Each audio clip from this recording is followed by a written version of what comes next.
Okay, so here I am in Sublime Text, and I'm looking at the file named responsive before.html, which is located in the examples lecture 24 folder. First, we're going to style a paragraph tag because we're going to use it as our visual kind of anchor to see where the elements fall.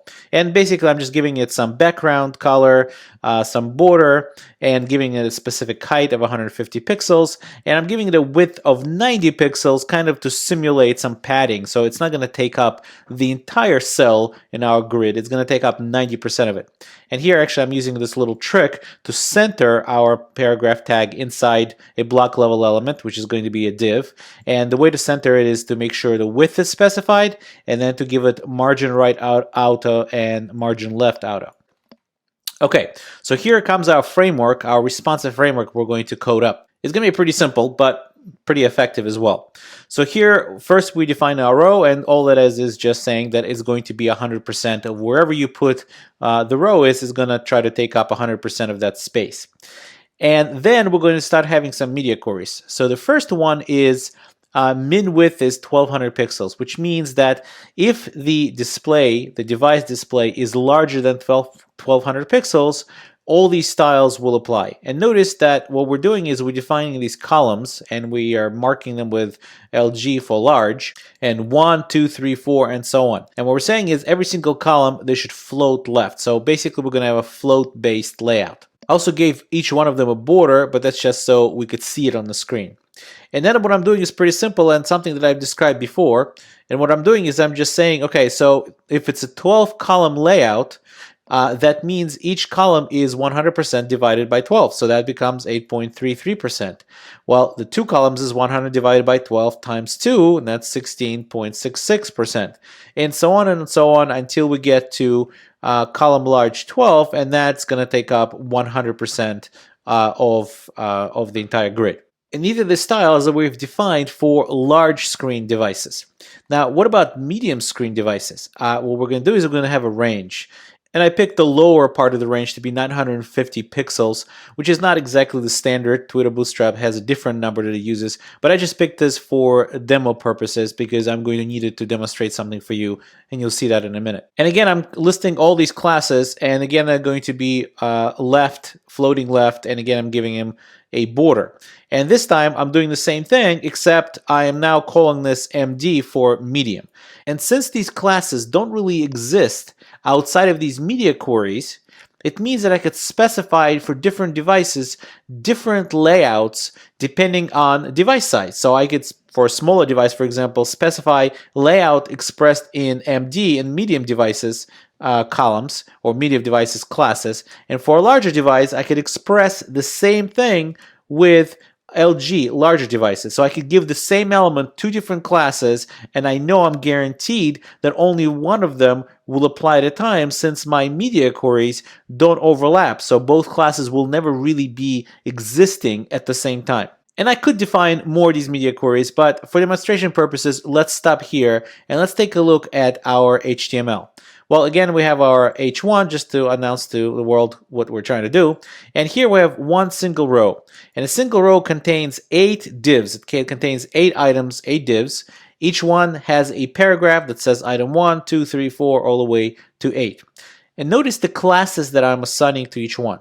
What I'm trying to tell the browser is that when it is a large device, I want only the classes with LG to apply, and it will happen automatically since the classes with MD don't even exist according to the browser when the browser is larger in width than 1200 pixels. And since I know that floating elements just float to the next line when they can't fit, I could very easily set up 3, 3, 3 and continue to 3. So that's right there, 12 columns, but I can keep going because it's just going to float to the next line. It's 3, 3, 3, and 3 again. So really I should have basically 4 of these things, right? 3, 3, and 3, and 3. That's 4 columns across. However, when the browser size or the device size becomes smaller and it becomes less than 1200 pixels or 1199 pixels and lower, I want the layout to switch to these classes. And these classes are specifying that they should really, each item, each one of these things should take half the screen. So 6 columns plus 6 columns will take up the entire width of the screen. And again, another couple of 6 columns will take the entire width of the screen, and so on. So as I squeeze the browser and make it narrower, I should see that my 4-column layout, which is expressed in these threes, right? It's a little confusing, but it's 3 columns and there's 12 columns altogether, so you have 4 columns across. So my 4-column layout, as I squeeze the browser and make it narrower, should become a 2-column layout because I'm now specifying in a smaller device size 6 and 6 instead of 3, 3, and 3. Now, when the browser size gets to less than 950 pixels, none of these classes will exist as far as the browser will concern. And what's going to happen then? Well, our divs will no longer be floated because the floating is only defined inside the media queries, which means they will behave just like regular block level elements, and they will automatically stack one on top of the other. So as the device size gets smaller and smaller, I should really have one column with each one of these items stacked one on top of the other. And the truth be told, I could have specified that media query for that size of the device, but since in this case, it's just a demo, and I knew that the items will stack anyway, I just left it alone this way.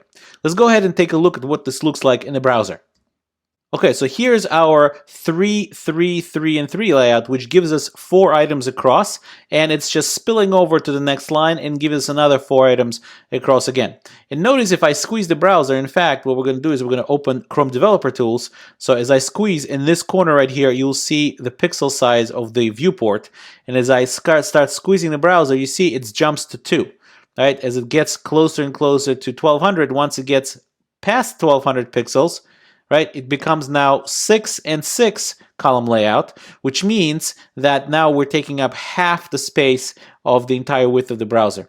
And if we squeeze it past 950, let's take a look and squeeze it past 950 pixels, right here, boom, the items are now stacking one on top of the other.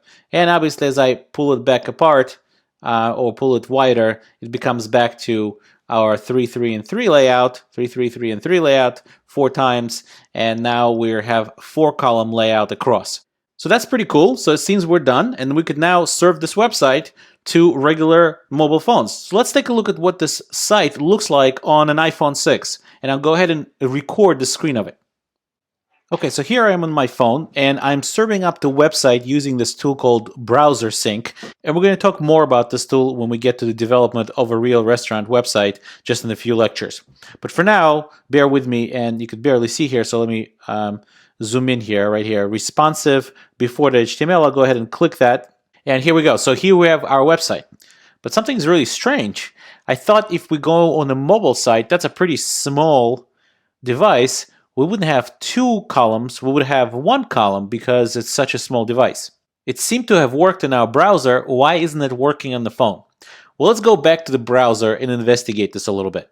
So let's go ahead and investigate this, and we're going to use Chrome Developer Tools to do that. And if you look at Chrome Developer Tools here, you'll see a little mobile phone looking like icon, and if you click that, it'll give you basically the layout that we've seen before when we investigated media queries. And right now it's set to some laptop device. So we're going to go and switch that to iPhone 6.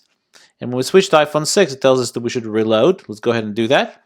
And now that we reloaded, our iPhone simulator device is showing us exactly the same thing as the real iPhone was showing us before.